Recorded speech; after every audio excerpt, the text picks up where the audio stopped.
Oh yeah, Star Wars Jedi Fallen Order gameplay footage. Fantastic. Running along a path. Ooh, bit of jumping. Ooh, a bit of Titanfall. Oh yeah, some nice Shadows of Mordor mantling. Hang on, have they airbrushed out Forrest Whitaker's lazy eye?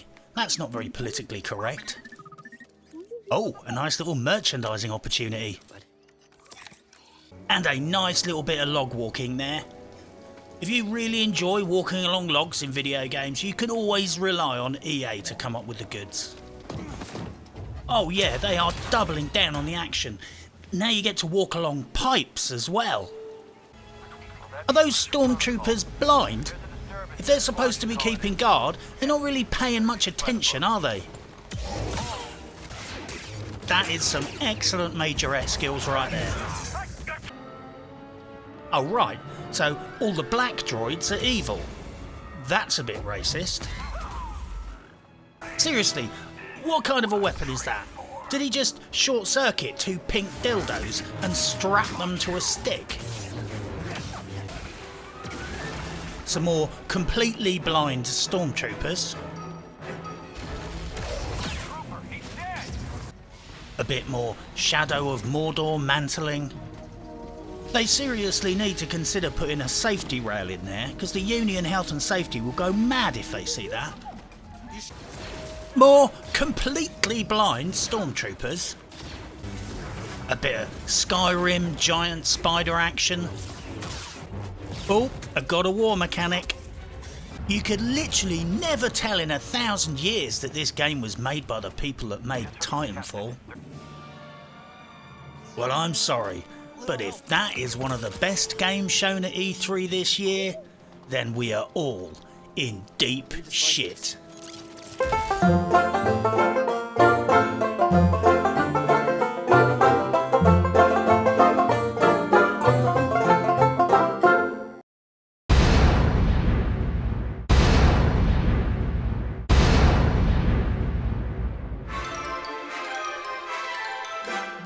It's well overdue that I wind up my autopsy on the necrotic cadaver of the gaming industry by discussing all that other random shite that happened. Yes, that is a scientific term. I would like to take the opportunity to note that it's not all bad news. People find this hard to believe, but I'm optimistic about the future of video games. Admittedly, I think most current AAA publishers will mutate into various forms of parasitic mobile game fuckbeasts. But there will always be a market for non-live service, non-monetised, quality games sold for a fair price. If nobody is supplying that, then someone will always fill the void. Simple supply and demand.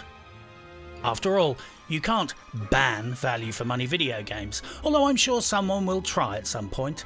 Perhaps some strategy along the lines of pushing for a law where all the video games have to be always online, so they can be content censored in real time, for the sake of the kids. You know the deal. Try and convince the lawmakers that they are doing the government a favour, but really they're just trying to force small independents to sign up to big game streaming platforms so they can finally cement the complete global domination of live service fuckery. Jesus, I said that as a joke, but someone will probably try and do that shit. Someone may have actually listened to that and thought, that sounds like a great idea. But without further delay, let's wade through the last few metres of this stinking sewer and make a break for daylight. Devolver Digital. People accuse me of being cynical, hateful and paranoid about the AAA gaming industry. Well, sit down and binge watch this year's and previous year's Devolver Digital E3 presentations and you will see a video game studio parody the industry with the same level of vitriol and cynicism that I'm famous for. Only apparently it's funny when an industry publisher does it, and when I do it, it's being a toxic self-entitled man-baby. Devolver's expertly crafted deconstruction of the video game industry is so spectacularly on point that it is both hysterical and slightly fucking demoralising. Watch these guys shit all over the industry, then sit there and appreciate that it is funny because it is true. This year they evolved their in-show narrative and showed actual real footage from the real finished games they sell, mainly focused around their bootleg collection of previously released games, and what I think is a genuine arcade cabinet game. What the actual fuck. Carrion looked awesome. In this action-adventure reverse horror game, you play the part of a giant toxic mutant blob beast that zergs around consuming its innocent prey. It is basically a simulation of EA's acquisition department. In many ways, this is like many games, only the twist is that you get to play the bad guy, or should I say, blob beast. There are very few sections of E3 that I would advise you to watch yourself, and the Devolver Digital E3 presentations are a must-see phenomenon.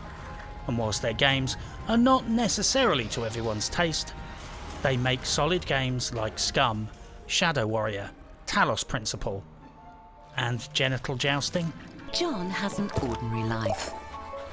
Getting up in the morning, getting clean. The PC Gaming Show, Vampire, The Masquerade, Bloodlines 2. Fuck me, what a title. I don't know much about this because I didn't play the first game, but it does have a decent fan base. It's a vampire-themed action-based MMORPG which actually looks rather original. The previous game was critically well received but fell flat due to low sales, which the internet said was the result of going up against Half-Life 2, Halo 2 and Metal Gear Solid 3, according to the incredibly professional and journalistic 90-second Google search I did. I am probably doing this game an incredible disservice when I say this, but the gameplay footage kind of weirdly made me think Fallout 3 meets Buffy the Vampire Slayer. I'm sure that some of the developers at Hardsuit Labs would cry if they heard me say that.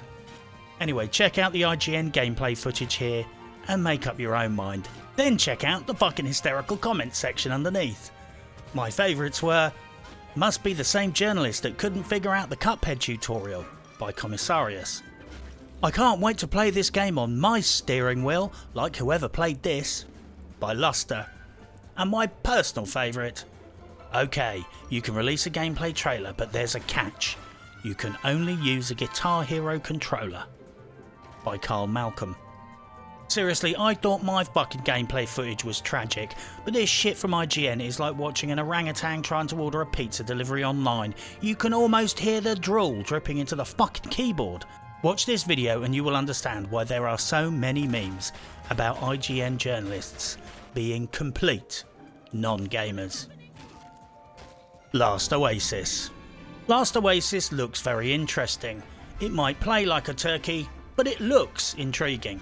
It's an open world survival MMO where you explore the world and do battle in your own almost fantastical mobile base. From the limited game footage I've seen, it appears to be a vehicle-based open-world survival game with combat that looks like a mash-up between World of Tanks and some random pirate game. There is definitely a landship vibe going on here. Even if the game turns out to be a disaster, I think they deserve some kudos for simply trying to make such an original and artistically creative video game. I'm definitely keeping an eye on this one, although I will personally be very cautious when it comes to spending money. The game is being developed by the Donkey Crew, whose previous Kickstarter/early access game, Of Kings and Men, fell flat on its fucking fanny. This was allegedly the result of signing a heinous contract with a shitehawk financier, who subsequently rinsed them for everything they were worth, and they had to abandon the project. However, even taking this explanation at face value, I would still want to see something solid before backing this project on faith. They seem like an inspired bunch. The game looks good, but I reckon a little caution is only wise based on their already questionable business acumen. The vehicle design in Last Oasis is truly amazing. What's even more amazing is these contraptions are based on the real-life artwork of Theo Jansen's functioning wind-powered mobile sculptures from his Strandbeast project. What's even more amazing than the even more amazing part is that it appears that Theo Jansen doesn't seem to have been asked about or even credited for the commercialisation of his artwork. I have contacted the Donkey Crew on Twitter about this, but maybe they just don't read their messages, because they have yet to reply. Looking into my crystal ball, I'm going to predict that the developer Donkey Crew are about to have a very bad day. You heard it here first, guys. I found zero evidence that the developer has been granted permission to use the intellectual property of Theo Jansen's brilliant designs. Unlike Donkey Crew, Theo Jansen does answer his emails and very kindly responded to my inquiries. He was unaware that the game even existed and was less than pleased about his creative endeavours being appropriated without consultation or permission. And for the record, his intellectual property rights, in my humble and non-legal opinion at least, have clearly been fucking trampled on. As you can see, this has been copied from this, which will probably result in this. The design of certain mechanical parts of the vehicles closely resemble those found on Jansen's sculptures, and Jansen had to use computer modelling to painstakingly calculate the fucking maths and geometry to make them work. You're not gonna accidentally come up with that design whilst tinkering with a video game. You don't stumble on a fucking complex geometric solution to a rotational mechanical striding limb problem. That's like throwing a pocket full of coins in the air and them landing in a fucking stack. Not technically impossible, but not likely to happen more than once a millennium. But there are so many possibilities that if the computer would let pass all the possibilities, it would be on for 100,000 years. Well, on the plus side, Theo Jansen's work is mind-bendingly amazing, so go check out his YouTube channel. On the downside, I suspect Last Oasis has some legal troubles on the horizon, which is a great shame. Baldur's Gate 3. I never played this franchise, so I'm basically ignorant, but what I can say is this. The Baldur's Gate fans that I know are basically losing their shit over this sequel, and I've seriously never seen one of them this excited about anything.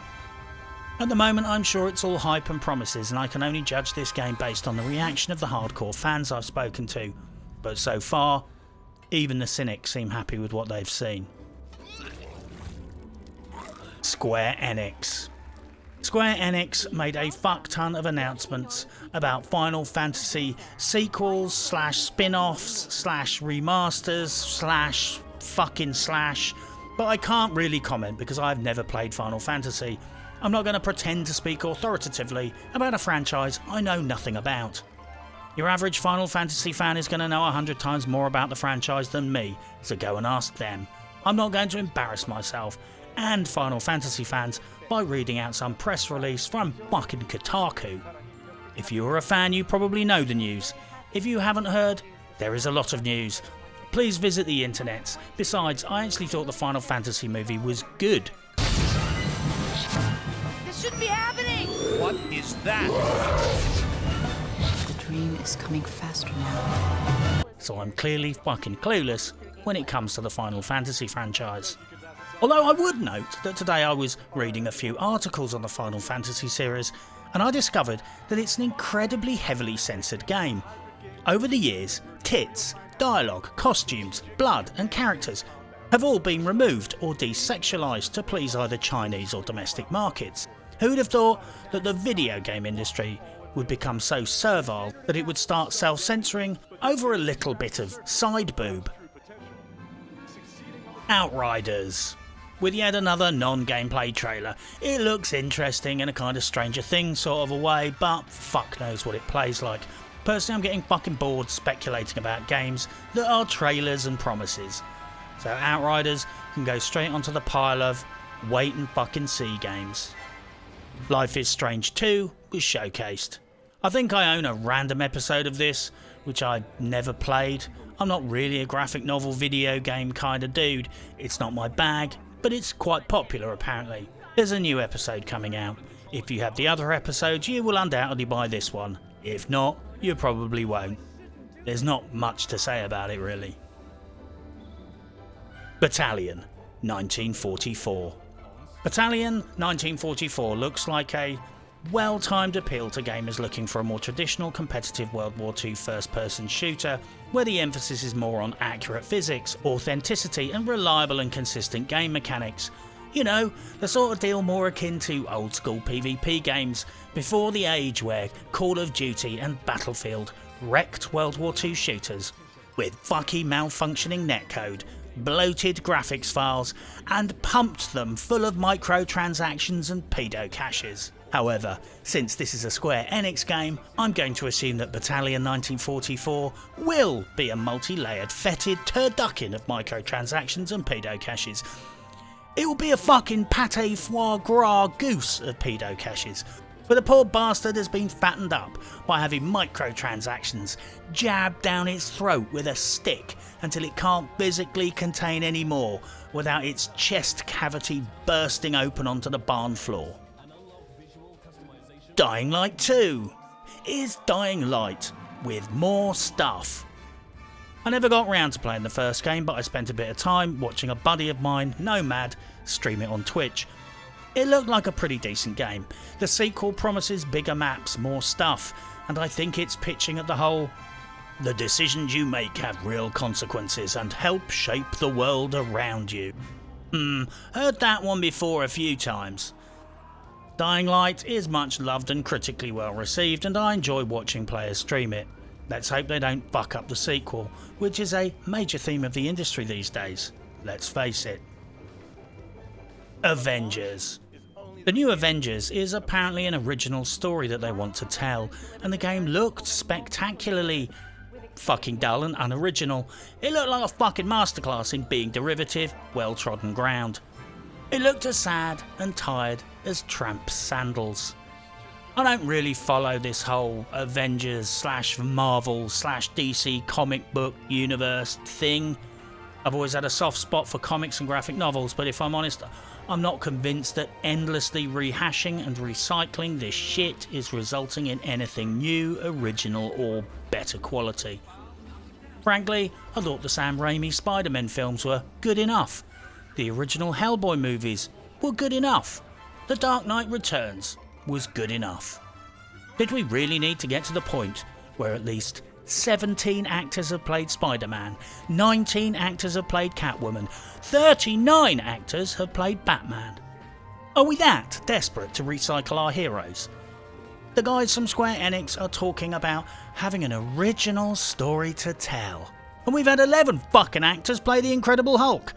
That green cunt is going to smash things with his fists. That ponce with the blonde hair is going to smash things with his hammer. I've seen this all before. Original my fucking arse. The Avengers is going to be a live service shit show with an in-game store and microtransactions, and will probably end up being as much of a car crash as this Instagram post. Look, I'm not jumping on the Brie Larson hate train. Quite the opposite. I think she's fucking gorgeous. She is literally my idea of the perfect woman. Christ, she's practically a female version of me. She's obnoxiously opinionated. She says stupid shit all the time. She is widely despised. She is constantly making a fucking idiot of herself on social media. She makes YouTube videos that everyone hates. Admittedly, it's possible that some people might argue that she's very slightly more attractive than me. But apart from that one possible difference, we are practically soulmates. However, I do feel morally obliged to remind people that she used Stan Lee's death to promote fucking shoes on Instagram. The Avengers will be out May 15th, 2020. Shortly afterwards, they'll be rolling it out across the nation's operating theatres and using it to sedate patients before surgery, because it will be that fucking boring. And only slightly cheaper than hiring a team of anaesthetists. Nintendo.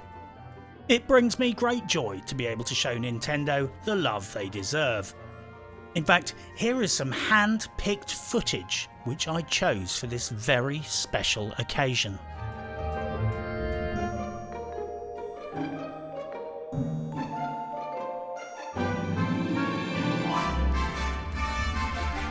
Look, Nintendo are serial litigants and copyright abusers. Until relatively recently, you had to sign up to their abusive partnership system if you so much as wanted to use game footage in a review of their games. They are arch shitfucks who seize the revenue of the very content creators who promote and popularise their games. It's why I have nothing to do with this company or the Switch. If you do as a gamer, then more power to you. But as a creator / whinger, I'm not going to risk promoting a company that might slap me with a DMCA copyright strike just because they want to steal that 36 cents I'm going to make on a fucking video. So my compromise is to 1. Not use any copyright material at all, and 2. Say all their new games are going to be shit anyway. So there, fuck Nintendo. Fair? Not sure. Necessary? Absolutely. These guys represent everything heinous about corporate copyright abuse, who think fair use means content creators should pay them for the privilege of promoting their games. There's been much discussion recently about the digital dark ages, the existing issues of copyright and obsolescence, and the future threat from game streaming might wipe out entire epochs of video game history. Well, I'm not going to support a company that is contributing to this process by obsessively litigating every last single motherfucking nickel and dime target. Part of the problem is physical technology becoming obsolete and data being inaccessible because you no longer have the devices to use or read it. As some other YouTubers have recently pointed out, another big part of the equation is video game publishers abusing copyright and stopping other people from keeping the obsolete technology alive, even though they have no fucking desire to do so themselves. I get it. I understand the need for copyright, and as someone who has been plagiarised and ripped off by several big YouTubers myself, I understand how infuriating it is when other people profiteer off your hard work. But targeting people who make transformative video game content that promotes a product and is subject to fair use, where credit to the original product is writ large across the screen, and then fucking claiming the complete income off the videos, well, that is about as shit as it gets. Hitting people with copyright claims before even trying to speak to them is the nuclear option. This is the kind of thing you do in dire circumstances. You don't just creep around the internet like Jimmy fucking Savile, gooching every small channel you see because you get off on it, and you can fleece them for their income. And for the record, don't believe all this bullshit hype that Nintendo is changing its ways. I'm not talking about the shit that happened over 5 years ago. Only yesterday I saw a YouTuber explaining how Nintendo had found his channel and is systematically working through his back catalogue, manually claiming all his videos and blocking most of them. All of these videos I will no longer be collecting AdSense on because they're blocked worldwide, they're not getting views, I can't collect AdSense on them. This shit is happening right now. At least one of the videos Nintendo hit with a copyright strike does not even contain any Nintendo fucking content. My absolute sympathies go out to Dan the Man, and I wish him the best of luck getting through this, and I hope Nintendo is merciful enough to leave him with at least a few videos. Fuck Nintendo, and fuck the horse they rode in on. I will, however, promote Dan the Man's channel instead. Go and check him out. He promotes Nintendo, and now they are fucking him over. I cannot attest to his character or the nature of his channel. He only came onto my radar this week, but he is at least one of the very few gaming channels that don't have me on their blacklist and will reply to me when I say hi. Go check out his channel, drop some likes and maybe a sub, and at least try and help generate some traffic in his direction that will put a small dent into the hammering Nintendo is giving him. EA fucking A did their little thing outside of E3 this year. Perhaps they just didn't feel welcome. Because they're not. They were only recently in the news, boo-hooing about gamers hating them and their shitty reputation. Perhaps if they didn't act like such profiteering industry-destroying fucks, people would like them more. No promises. Frankly, it was like listening to the local drug dealer whining that he never gets invited to any of the local cop bars for an after-hours drink. They can cry all they like and claim people don't perceive them fairly, but check out their filed patents and it becomes quickly clear that they are in the mind control and manipulation business. They are fucking shameless, and a couple of sympathetic interviews in the gaming media that they mostly pay for won't change the cold hard facts. Star Wars Jedi Fallen Order. Well, Star Wars Jedi Titan Fallen 2. This was a fantastic barometer of the times, one of the most powerful publishers in the world, rolls out some gameplay footage of an incredibly average video game and people are getting excited because it's one of the least shit things they've seen all week. That's all I have to say about that. Apex Legends. My entire Battle Royale career encompassed about 10 abject failures and about 15 hackers, so I never started playing Apex Legends. Besides, I barely have any ego left as it is, and I'm fucked if I'm going to have the last few crumbs casually crushed under the boot of some 13-year-old girl. But if I learned one thing about EA from observing the success of Apex Legends, it's this. EA is still capable of actually releasing a successful game, as long as they stay the fuck away from it entirely and don't taint and corrupt it with its poisonous meddling. In fact, perhaps this is the perfect business model for EA's future success. They should just bankroll developers, take a slice of the profit and spend the rest of the time fucking right off with extreme duress. A business model like one of those hole-in-the-door drug dens. Publishers come along and collect their funding and come back later and deliver their slice of the profit. No faces seen, no words exchanged. Just like a Baltimore fucking crack house. Anyway, Apex Legends is getting a new season. It's a free-to-play game, so a new season really means new microtransactions, but it's free to play, so you reap what you sow, I guess. Still, that doesn't mean I'm going to dwell on it. Battlefield Vagina. Professionally unrecognisable presenter Julia Hardy came on wearing an adult romper suit, finely crafted out of scraps of wallpaper scraped off the inside of the nearest massage parlour. I think Julia Hardy patronisingly assumed that all she needed to do to keep an audience of primarily male pubescent teenage EA players spellbound and transfixed was to show up wearing a garish, brightly coloured outfit, pout a bit at the camera and flash a bit of tit. Obviously, she was 100% correct and had clearly done her homework. It's E3 for fuck's sake. All you have to do is be female, not have too large a chunk of your head missing, show a bit of cleavage and pretend to be interested, and you can fucking guarantee you'll have a couple of thousand panting gamers following you around for the rest of the week. And for the record, I'll probably be one of the guys at the back of the group, wearing a dirty overcoat. But not even her cunning diversion could distract from the fact that Battlefield 5 is 8 months old, still riddled with design issues, completely unfinished, and largely still living under the shadow of its disastrous Sarkeesian-esque launch. Sarkeesian-esque is a term I just made up to describe just how completely fucked and poisoned a game can become when you needlessly try and infuse it with unwanted and inappropriate, preachy, moralising SJW content and try and back it up with a similarly divisive advertising campaign. Like a donut filled with KY jelly instead of jam. You could tell from the comments in chat that the fucking sour taste still lingered. Comments were along the lines of alternate reality World War II. Laugh my arse off, imagine being excited for this. She looks like a freak. Woo, Genderfield 5. They will eat your wallet. Whammon, grill. And a ton of comments about Skate 4 and Skate 69, about which I have no fucking clue. But the most insightful comment I saw was this. Derek Miller said, "Remember when E3 was more about revealing new games rather than trying to save trashed IPs with content update reveals that should have already been in the games themselves?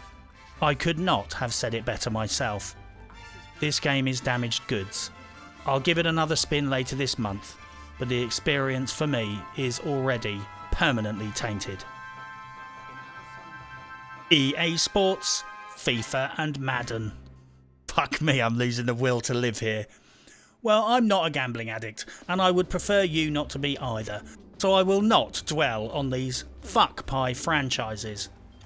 Needless to say, these games will be precisely the same as last year, only they will change the players and other random shit, so you have to spend thousands of dollars all over again, if you are very fucking stupid indeed.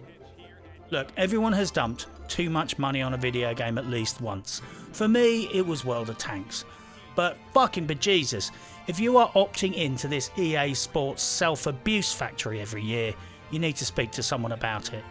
And for once I'm being absolutely serious. If you're spending more than $100 a year on this shit, get help. EA worries about its perception, but only a few weeks ago it was in a UK hearing trying to justify loot boxes, pedo caches and gambling for kids as surprise mechanics. Do you consider loot boxes to be an ethical feature of your games? Kerry? Well, first, we don't call them loot boxes. I think that was... Whatever term you wish to apply to them, do you so, consider them ethical? So what we look at as surprise mechanics. Surprise mechanics? Fuck off. That is possibly the most abusive use of a euphemism I've ever heard.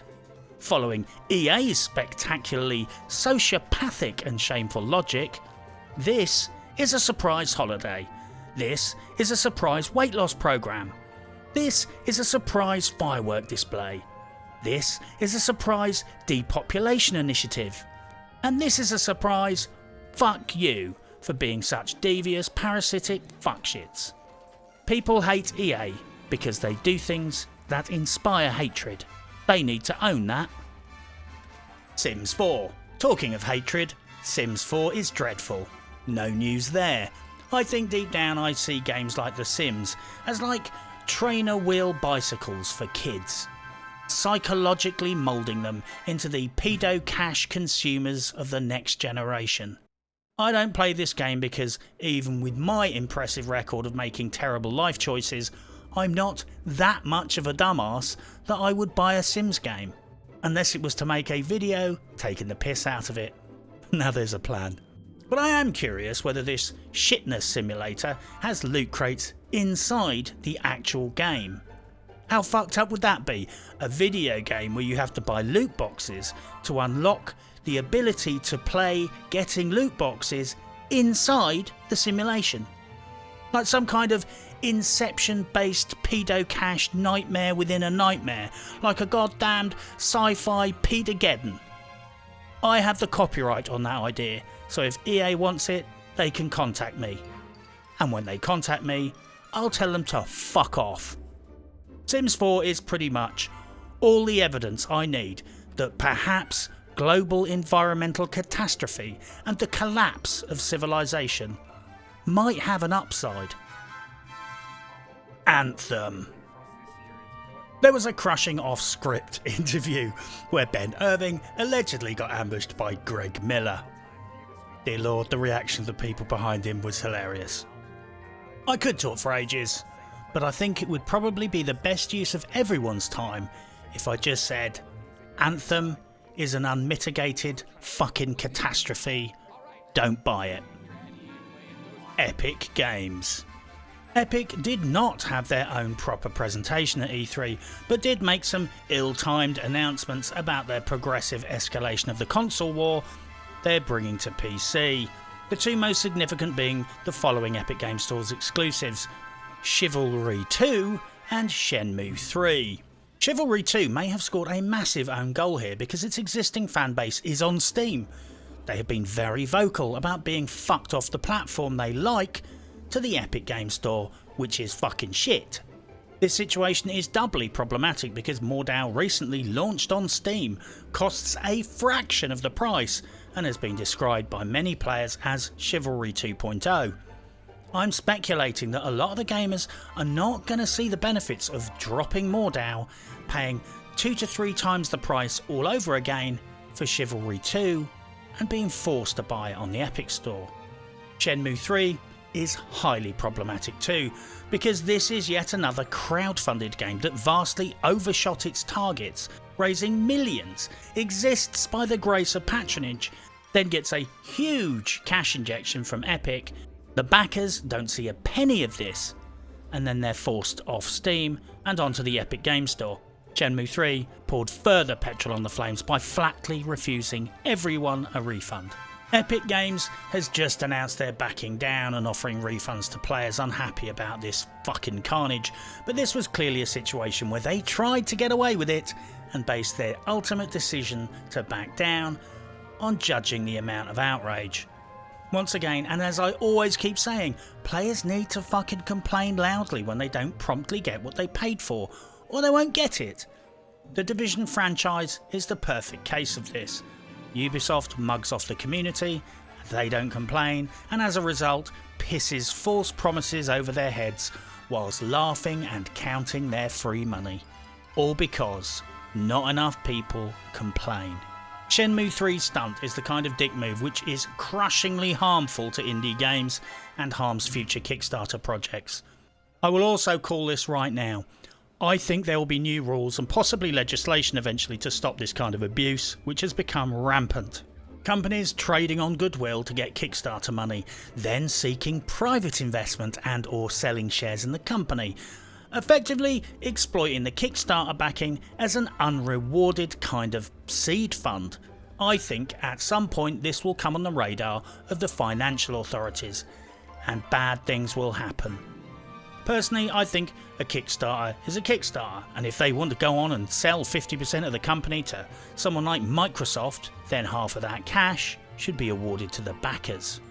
Too often now, small indies are abusing crowdfunding as a kind of begging fund to basically bankroll their business ambitions, and the only people not getting rewarded are the investors. And as a footnote to the legendary tales of fucking douchery in the gaming industry this year, the British Academy of Film and Television Arts BAFTA Special Award was for reasons incomprehensible to humanity awarded to Epic Games for the company's impact on the global games industry. That's a choice use of words right there. Impact on the industry. It's a fucking impact, alright? Fucking over millions of players who backed Kickstarter and crowdfunded games, starting a console war on PC, and generally trying to create a cartel in the gaming world using Chinese cash. That's certainly what I call a fucking impact. Just like most awards in the gaming industry, it seems pretty clear to me that if you've got a big enough pile of cash to throw around, you can win any fucking award you want. God of War. Anyway, Tim Sweeney later announced that when he's finished destroying the indie video game business, he plans on invading Holland and turning it into a political re-education camp for the Chinese government. Borderlands 3. Some Gearbox staff, minus CEO Randy Pitchford, showed up in the Coliseum to try and promote Borderlands 3, but they certainly didn't convince me. I think for me personally, this is probably the game with the worst hype to interest ratio out there. Seriously, I have never been so disinterested in a game that has got so much positive hype. I liked early Borderlands, and if you're a fan of the franchise, I respect that. But personally, I'm not getting excited about yet another Borderlands sequel, which this time is a fuck Epic Game Store exclusive, only packing even more microtransactions. And yes, Randy, those little in-game purchases where you pay money for things are fucking microtransactions, dumbass. This utterly underwhelming Borderlands 3 presentation was probably the first and last occasion where Randy Pitchford showing up would have been a good thing. And I'm talking about Randy Pitchford, the Elvis fucking Presley of fucking up your own public relations events. For once, I'm going to defend the guy. The Borderlands 3 presentation would have been vastly more entertaining had Randy attended. He could have shown the crowd some more videos of crabs fighting kittens, like that fucked up shit he posted on Twitter. He could have dropped some more company USB keys full of masturbation pissing porn, like he did at that medieval times dinner. He could have siphoned off another $12 million from his staff bonus pot right in front of us. You know, that shit he's being sued for right now. And then he could have assaulted more of his own voice actors on the way out of the door. Because Randy really enjoys underpaying his staff and then fucking assaulting them for good measure. Randy Pitchford is like some kind of over-the-top movie villain. He's like Alan Rickman's Sheriff of Nottingham. I can't do this with all that racket! He's not quite of this world, so on this one occasion I'm going to stand up for good old Randy Pitchford, and despite the allegations of theft, fraud, child pornography and single-handedly bringing the reputation of Gearbox into disrepute, I am going to assert that the Borderlands 3 presentation would have been more entertaining and engaging had Randy been there on stage, front and centre, to completely fuck everything up, just like he always does. And I don't want anyone to claim that I never say anything nice. Dr. Disrespect. I'm morally obliged to mention the absolutely fucking appalling and disgraceful situation surrounding Dr. Disrespect's live streaming in a public toilet at E3. He's been banned from E3, Kotaku is calling for his imprisonment, and Twitch banned his account. This situation with Dr. Disrespect disgusts me, and here is why. It's totally fucking hypocritical. Summerhill School in Kings Winford, Dudley, installed CCTV cameras in their toilets precisely to spy on kiddie pissing. A group of council workers in Liverpool were using the Pan and Tilt CCTV network to spy on girls getting undressed in their apartments. The paparazzi peep over walls and take pictures of celebrities naked or topless all the fucking time. And not only does nobody give a fuck, people rush out to buy the magazines.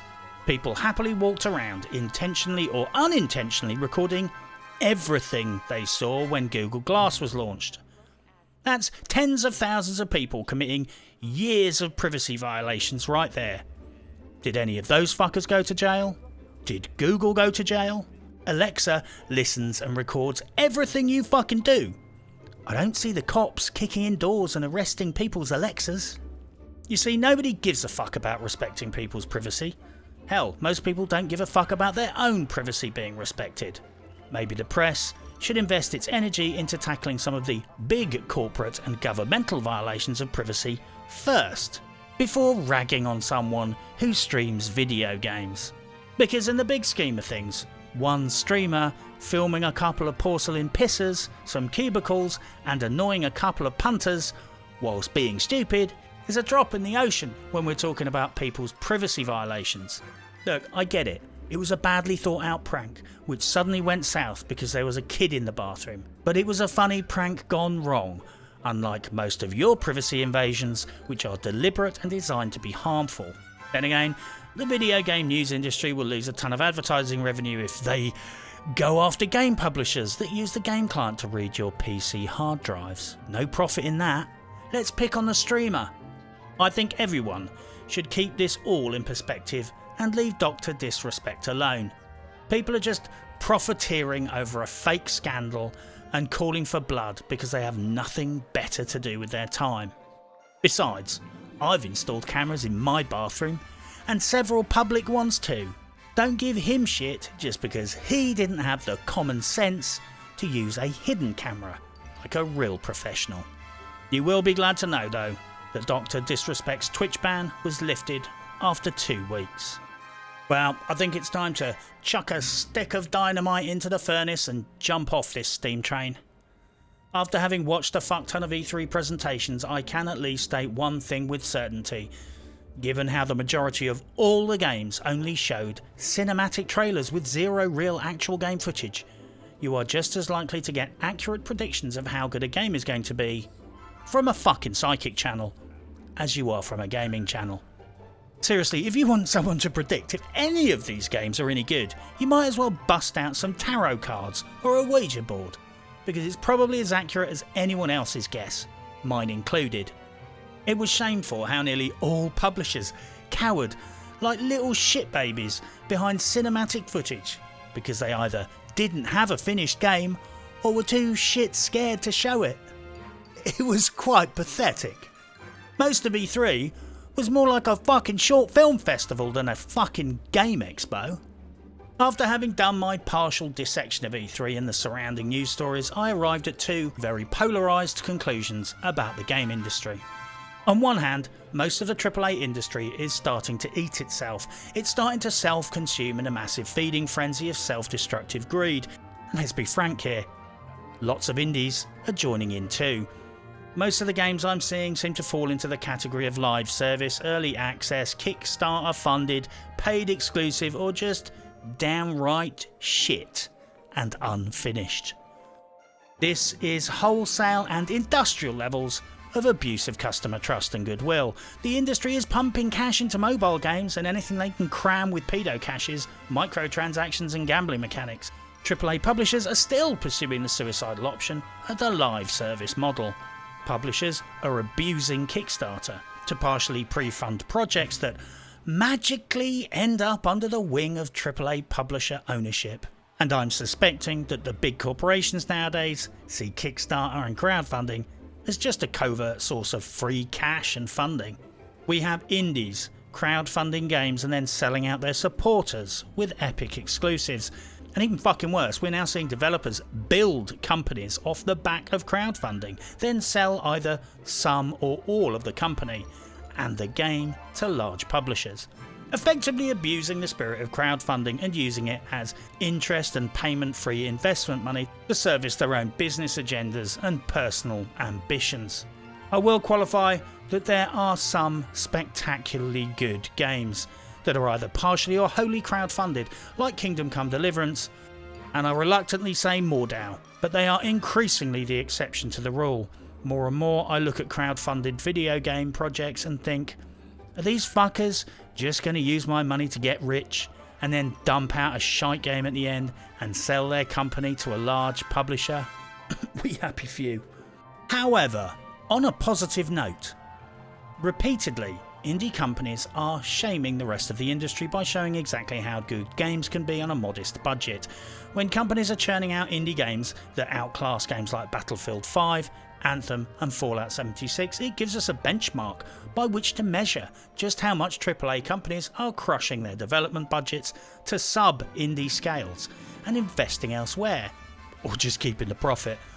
The quality and scale of some of these decent indie games are really making me appreciate how some AAA titles are backroom side projects, thrown together for a few million quid and then hyped to high heaven, then sold with the attitude of, if enough people buy it, we might finish it. If not, fuck them. Anthem. I still believe that great video games will continue to be made, because the more AAA publishers fail at delivering and people wise up to their bullshit, the more there will be a void to be filled, and the greater demand there will be for someone to make decent games. I am not surprised that most of the video game industry is attacking Cyberpunk 2077. That game must scare the shit out of the industry right now. A relatively small studio making a traditional video game for 50 quid with no microtransactions. The industry must be terrified of it succeeding, and in doing so, serving as a monument and an example to quote, proving all of the AAA bullshit is a flat fucking lie. I predict that in the build-up to the launch of Cyberpunk 2077, the video game industry will launch a consolidated and relentless media war on the game and the studio. The entire industry will deploy its resources to attack the game's politics, narratives, production methods, and reputation. They will weaponize the outrage community. They will pay off news outlets. They will buy off YouTubers. The AAA publishers, especially Epic Games, want Cyberpunk 2077 to fail. Mark my words, we are going to see a dirty war, and I for one am prepared to support Cyberpunk 2077 on principle. So I really hope it's not a pile of shit. But for now, good luck and happy hunting. Wake the up, samurai. We have a city to burn.